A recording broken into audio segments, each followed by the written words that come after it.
Le roi du Bhoutan a eu effectivement une forme de, je dirais, de boutade d'ailleurs, en disant mais il ne faut pas parler uniquement du produit intérieur brut, il faudrait aussi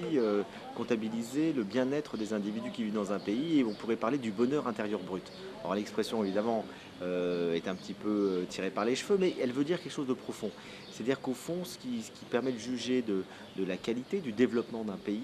d'une civilisation de manière générale, c'est pas simplement la richesse matérielle, la richesse produite, c'est aussi la richesse intérieure, c'est aussi la qualité de vie, c'est aussi toutes les conditions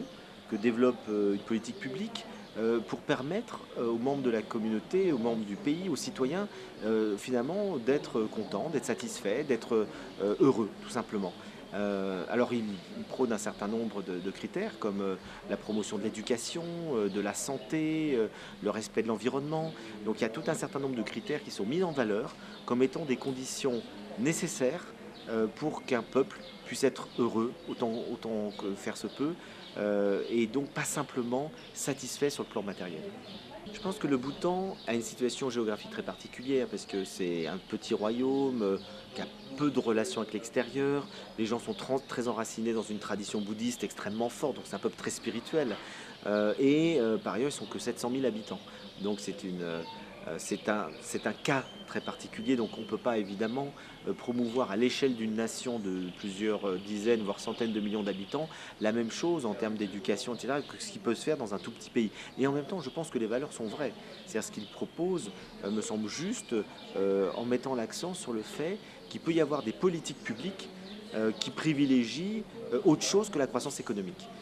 Et qu'on peut donc insister encore une fois comme une priorité absolue sur l'éducation, la santé, la défense de l'environnement, la convivialité, autant de valeurs qui permettent à des individus d'être, je dirais, sereins, d'être bien, et puis à une collectivité de bien fonctionner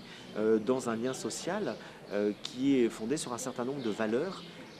qui sont des valeurs nécessaires pour vivre en société. Et c'est ce qui nous manque un petit peu, évidemment, aujourd'hui. On voit très bien que dans les pays en crise, notamment les pays occidentaux, on a à la fois une crise économique, mais on a aussi une crise des valeurs, on a aussi une crise du sens, on a aussi une crise du vivre ensemble, de la citoyenneté, on a une crise écologique gravissime. Donc on voit qu'on est touché de plein fouet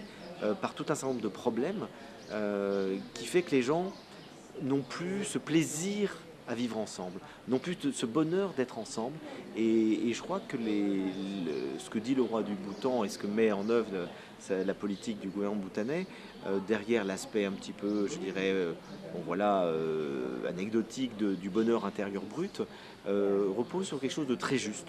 C'est que les individus ont besoin aussi d'autre chose que de biens matériels et de croissance économique pour réussir leur vie